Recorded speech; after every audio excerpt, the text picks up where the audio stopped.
With 14 days left until Election Day, Vice President Kamala Harris, potentially the first female president, remains locked in a fierce battle with the first former president to be found liable for sexually abusing a woman. The crucial fault line of this election has come into sharp relief. It is about gender. Now, Democrats have been losing ground among a key voting bloc, men of color, particularly black men, for years. And the polls show that erosion will likely worsen this November. It is something President Barack Obama has repeatedly called out. Earlier this month, Obama asked black men in Pittsburgh if they just aren't feeling the idea of having a woman as president. But it is not just black men. Young white men, especially those without a college degree, overwhelmingly support Trump. And Trump has expanded his outreach to non-college educated black and Latino men as well. Yesterday, I spoke to a group of black men at Kenny's Barber Shop in West Philadelphia about the issue that might decide this election: gender. Obama made remarks on the campaign trail. He was at a stop, I think at Pittsburgh, right. And he said, I think there's some brothers out there who are on the fence, and they're saying it's because of this or that, but I think, I'm paraphrasing here, but it's because they have a problem electing a woman as president. And they're making excuses basically for that, but that's the issue. And black women have gotten our backs for so long. They've raised us up, you know, they've helped us out, and it's time for you to show up for Kamala. And I just wonder, for anybody who heard that, like, what they thought of that. I was deeply offended. I was deeply offended. And it felt like a moment where it's like, you N-words better get in line and do what we say. And it felt like him as the czar of the Democratic Party coming down to say, go get these N-words in line. And the general tone of it was disgusting. It was abhorrent. I don't respect it. I didn't like nothing about it. And Kamala, 2 days after that, is like, we love our black men. We have programs and things that we're rolling out for them, and she rolled out policy. Good cop, bad cop. You know, because well, I'm tired of the good cop, bad cop. I'm tired of it. Black men have to be there for black women in the same way that black women have always been there for us as single parents, all that and more. And what he was ultimately trying to say is, like, by not voting for Kamala Harris over basically somebody as a clown, it's almost like as a general disrespect. But she's not the only person on the ballot. Women are discriminated against. Women are treated differently. As people who, every day, all day long, we are having conversations across the city, in all these states. I was having conversations last Thursday, and there was a young man, just turned 18. We got him registered to vote. He went and voted after the conversation, but he led his conversation with, I can't vote for Kamala because women are emotional. And many young men, so we all here as grown men. Opinion of 118. It's not one. You're missing the point. You're missing the point. Women are discriminated against. Our managed athletes, they're treated like objects. Women are paid less.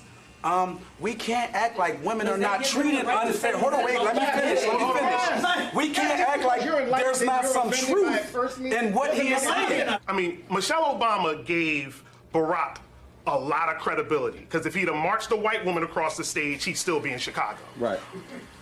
So it's a lot. Barack had characteristics that gave him outs. It's easier. She's married to a white man. Yeah. She's mixed. Yeah. She's got a dicey history. They got pictures of her glamorous. She looks good. And you know what they say? You know, they give her the dumb blonde energy. It's much easier. It's much easier to get your jokes off. And everybody cracking up, thinking it's funny, laughing. And when it's easier to get your jokes off, it just is. And it's unfortunate that, like, we grew up in a culture where those are sort of things that we talked about.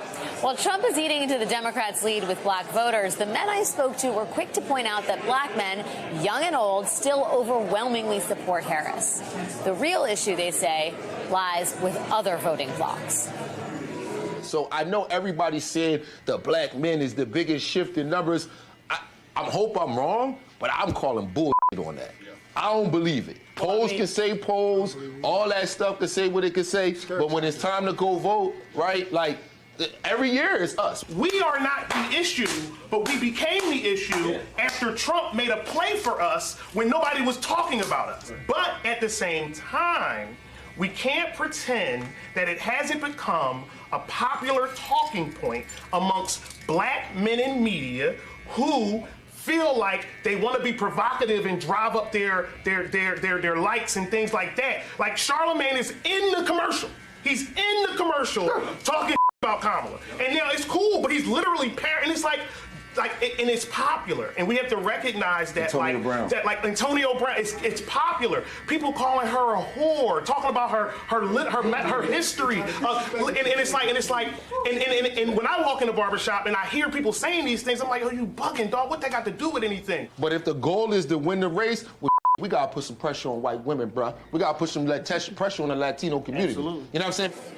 Well, as it concerns the Latino community, this morning I joined Victor Martinez, the Allentown, Pennsylvania-based radio host with a massive Latino listenership, and I joined him live in studio where I got to speak to voters directly about whether Kamala Harris's gender might guide their decisions at the ballot box.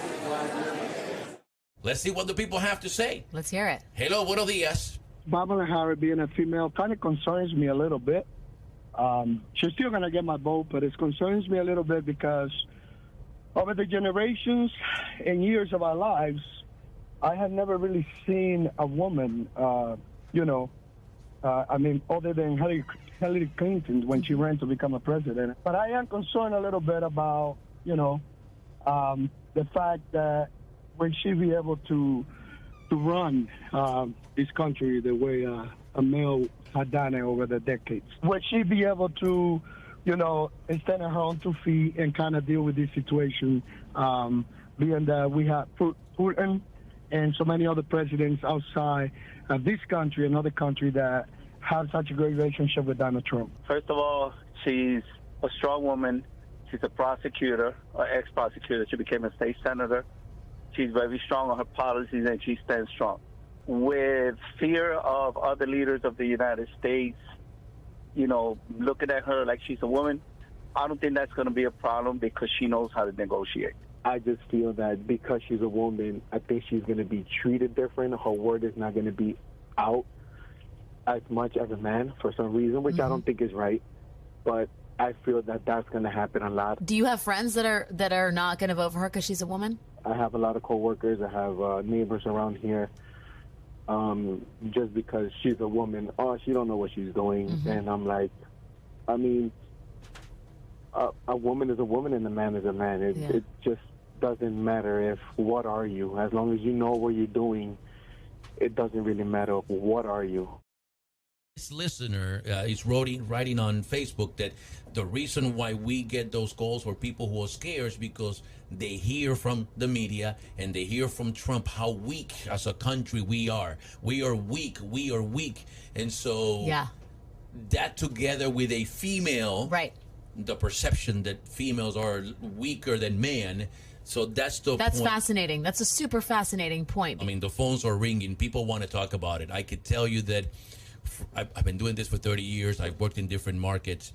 The level of engagement from the Latino community like this, wanting to talk about, wanting to express themselves, wanting to participate, I have never seen it to this level. Interesting.